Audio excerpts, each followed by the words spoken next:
Has anyone flirted with you during work? A few years ago when I was first starting, I had these two girls come into the store, and at the time I was a very nervous kid, so I would just make the sandwiches, not really talk, and move about my way. Well, while I was making these girls sandwiches, one of the girls goes to me, "My friend likes you, can she get your number?" And I've told this story before, but in that moment I was just in shock and completely didn't believe what was going on. So my natural instinct was to think that this was a prank, and I said, "No, I'm sorry, I have a girlfriend," but I didn't at the time. Little warning, there's a little blood in this video, so if you don't want to see it, just swipe up right now. But people don't believe that I cut myself at Subway, and in case of an emergency, you have to immediately rush to the back, grab your first aid kit, and cover up the blood. Yo, I mean it when I say Subway's a dangerous job, but this was like the first time I've cut myself in like a year or two. Be careful cutting that bread, boys and girls. This is what I like to call the mega sub. If you're ever having a party and want some Subway, I would recommend getting this sandwich. It's a whopping 3 feet long, and this one had half ham, half turkey with some pepperoni, salami, and a bunch of vegetables on it. Tag a couple friends that you would destroy this thing with if you're up for the challenge. I mean, if we're being real, this is a ton of food, so it should be a great feast for whoever gets it. And the best part is, it's not too expensive. Has anyone ever said, "Can I get the usual?" and you have no idea who they are? I had this one time where an older gentleman walked into the store, looked me dead in the eyes and said, "I'll get what I usually get." And I'm just standing there like, I don't know what you usually get. And in my mind, I'm thinking, this has to be a prank, right? I never saw this guy one day in my entire life. So yeah, I made him a sandwich, and as I was ringing him up, he said, "I bet you'll never forget my sandwich ever again because of this." And sir, I have no idea what your sandwich is to this day.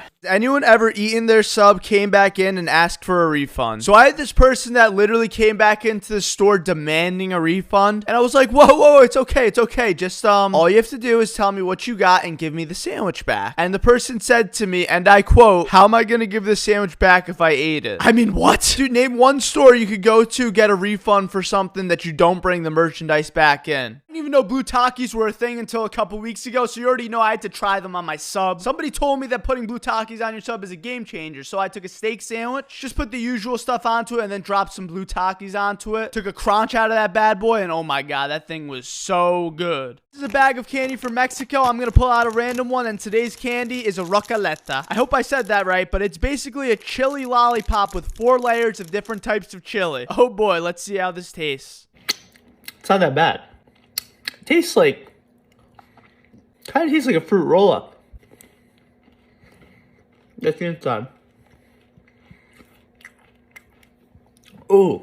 Has a customer ever said, "I know the owner," just to get free stuff? Yes, this has happened before, and usually it's the cheapest people that never want to pay extra for their cheese or their meat. I'll tell them the meat's going to be an extra $1 or the cheese is going to be an extra 60 cents, and they'll always be like, "No, just slide it on. I know the owner of this place." Or they'll try to nonchalantly slide it in when they ask if they could have a free drink. And my response is always, "Oh, so you know my parents? I've never seen you before." And that kind of shuts them up real quick. Did a Karen ever ask for the manager? I've actually had this happen a few times, and this one time I had a lady that wanted double meat but didn't want to pay extra for it. She told me that she's been to the Subway a few times and has never been asked to pay extra for double meat, and I immediately called CAP. I told her I work at this Subway just about every single day, and I've never seen her there before, and I trained my employees to charge double meat every time. That didn't stop me from giving the lady a free cookie, though. You know, you gotta treat your customers with respect and love, but you cannot try bamboozling me and expect to get away with it. This is the customer with the worst attitude. I really love all my customers, but there is this one guy that really grinds my gears. Every time he comes into the Subway store, he's always expecting me to remember ingredient for ingredient exactly what he gets on his sandwich. And I literally make hundreds of sandwiches a day, so it's really hard to remember a specific customer's order. I would understand if he was a regular for a few months or even a few years, but he literally just started coming to the store, and he would get mad when I ask him what type of cheese and what type of veggies he wants on it. What was your favorite moment while working at Subway? Way before COVID, there was this mom and this daughter that would come in every Friday and order the same exact sandwiches, a tuna and a turkey sub. They were always so positive and such great people, and then one Friday they came in with the wife's husband. After making all of their subs, the husband leaves me a $3 tip and says to me in private, "You don't know how happy it makes my daughter when she can come to Subway on Friday nights and get her nice tuna sandwich." In that moment, my heart pulsated a little bit, and I felt actually proud to be a Subway employee.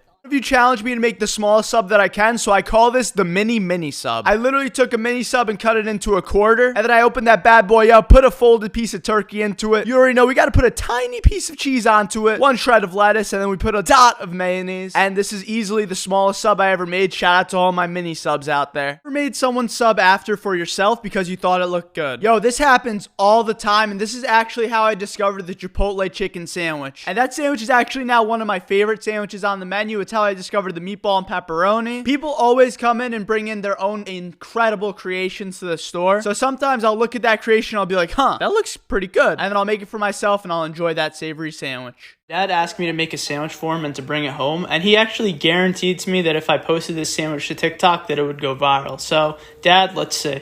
He gets turkey, salami, steak, tomatoes, olives, green peppers, and cheddar cheese, and then he toasts this up, and he gets oregano, one line of mayo, one line of chipotle, marinara sauce, and lettuce on the sandwich. Boy, that's a mouthful. And for the first time in my entire life, I actually tried the sandwich. I always thought it looked kind of gross, but he made me try it today, and it was actually pretty good. It's a lot better than you'd think. So next time you're looking for a Subway sandwich to get, maybe try my dad's. What about the leftover cookies? Alright, I preach honesty on my account, so I'm going to be 100% honest with this. All the leftover cookies are usually there until the morning before we bake fresh cookies. That means that if a customer comes in at say 9 in the morning or 10 in the morning, we will have cookies to sell them. But once we get freshly baked cookies, we end up tossing almost all of the cookies away. Sometimes if I want the cookies or if another employee wants the cookies, we'll always let them take them home, but usually they'll be rock hard at that point and we just gotta toss them.